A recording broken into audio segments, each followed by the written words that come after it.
Halo ayah bunda dan para pendidik hebat di seluruh Indonesia. Selamat datang kembali di channel kita. Hari ini kita akan membahas topik yang super penting dan seringkali jadi tantangan, yaitu menanamkan nilai moral dalam kehidupan sehari-hari anak-anak kita, khususnya di tingkat sekolah dasar. Tema kita kali ini adalah value-based learning. Jadi pastikan tonton sampai habis ya, karena ini akan mengubah cara pandang kita tentang pendidikan anak. Seringkali kita berpikir bahwa tugas utama sekolah adalah membuat anak pintar secara akademik, dapat nilai bagus di matematika, jago di pelajaran sains, atau lancar berbahasa Inggris.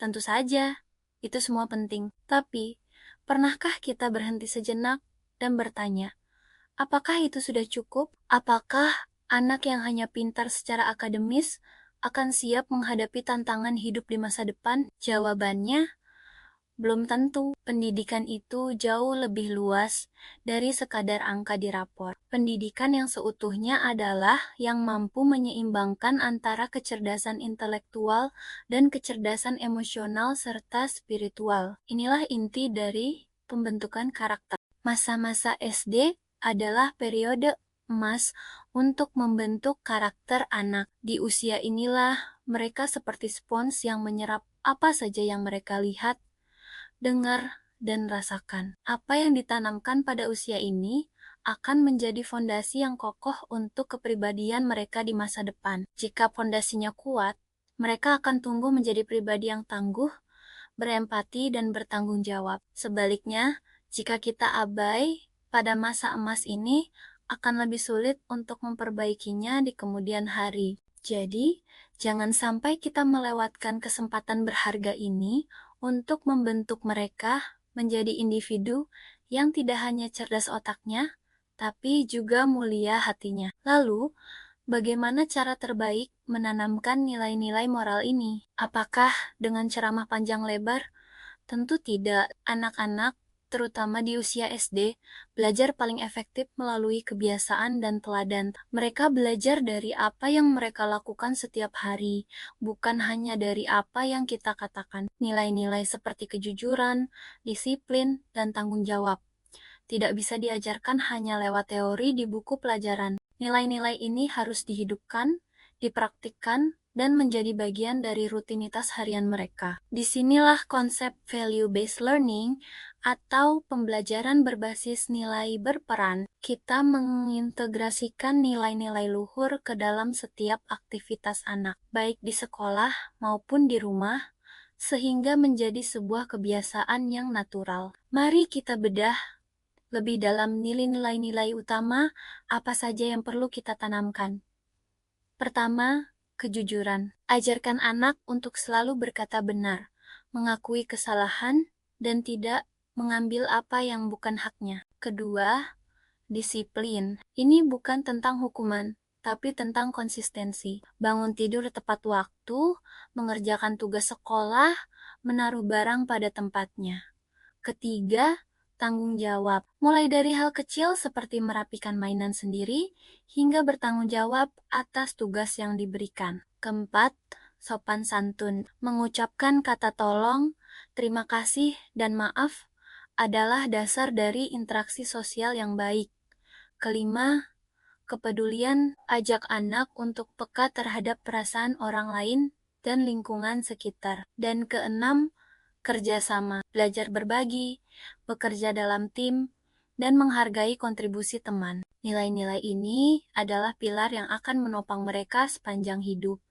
Nah, bagaimana penerapannya di sekolah? Sebenarnya sangat sederhana dan bisa dimulai dari hal-hal kecil. Misalnya, membiasakan anak mengantre dengan tertib saat cuci tangan atau mengambil makanan di kantin. Ini mengajarkan mereka tentang kesabaran dan menghargai hak orang lain. Lalu, memulai dan mengakhiri hari dengan memberi salam kepada guru dan berdoa bersama. Ini menanamkan rasa hormat dan spiritualitas. Mengerjakan tugas, piket kelas, dan menjaga kebersihan. Lingkungan sekolah mengajarkan mereka tanggung jawab dan kepedulian. Guru juga bisa secara aktif mengintegrasikan nilai-nilai ini dalam pembelajaran di kelas. Misalnya saat kerja kelompok, anak belajar tentang kerjasama dan saling menghormati pendapat teman yang berbeda.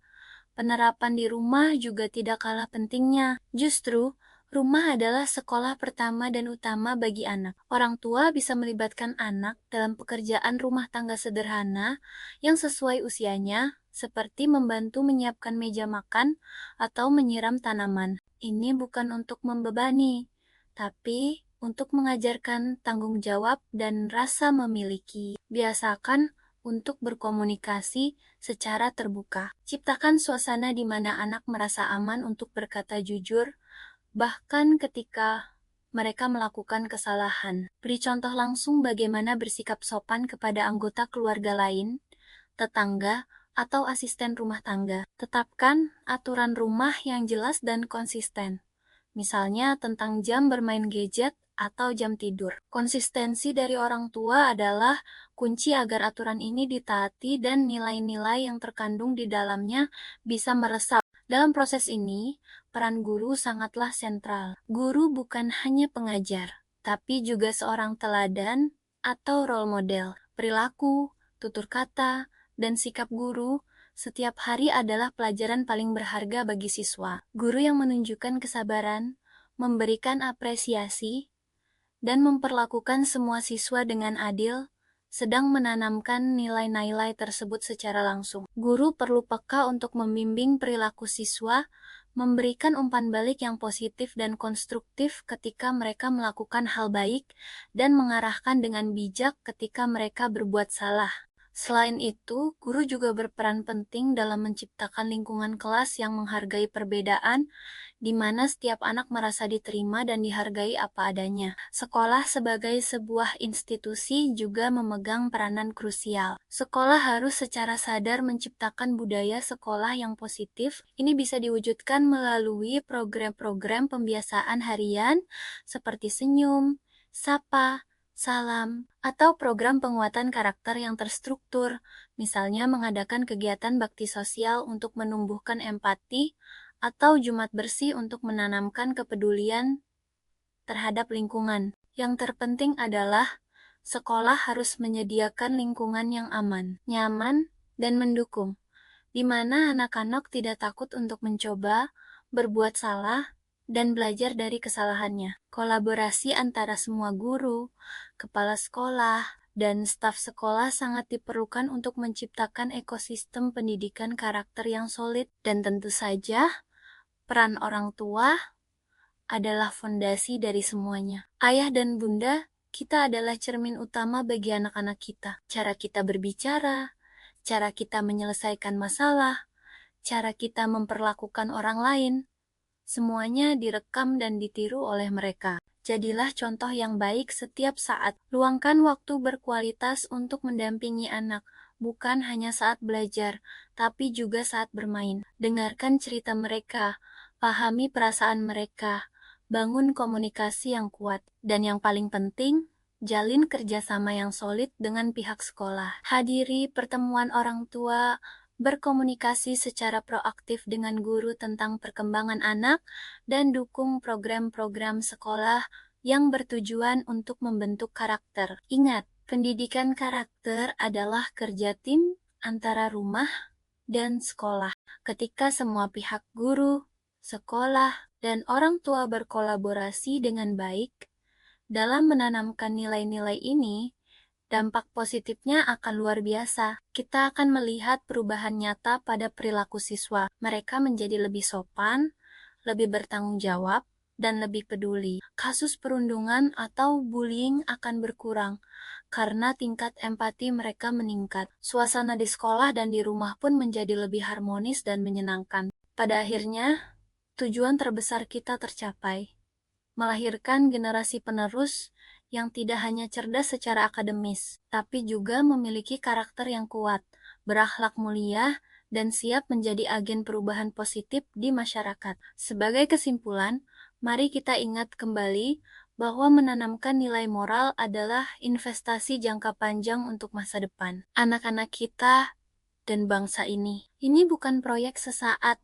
melainkan sebuah proses yang harus dilakukan secara berkelanjutan, konsisten, dan penuh kesabaran. Diperlukan sinergi dan kolaborasi yang erat antara keluarga, sekolah, dan masyarakat. Mari kita bersama-sama berkomitmen untuk tidak hanya mencetak generasi yang pintar, tetapi juga generasi yang baik hati dan berkarakter. Karena dari situlah masa depan yang lebih baik akan terbangun. Terima kasih sudah menyimak video ini sampai selesai. Semoga apa yang kita bahas hari ini bisa memberikan inspirasi dan manfaat bagi kita semua dalam mendidik anak-anak tercinta. Jangan lupa untuk like, komen, dan share video ini agar lebih banyak lagi orang tua dan pendidik yang mendapatkan manfaatnya. Dan pastinya subscribe channel ini agar tidak ketinggalan konten-konten menarik lainnya seputar dunia parenting dan pendidikan. Sampai jumpa di video berikutnya.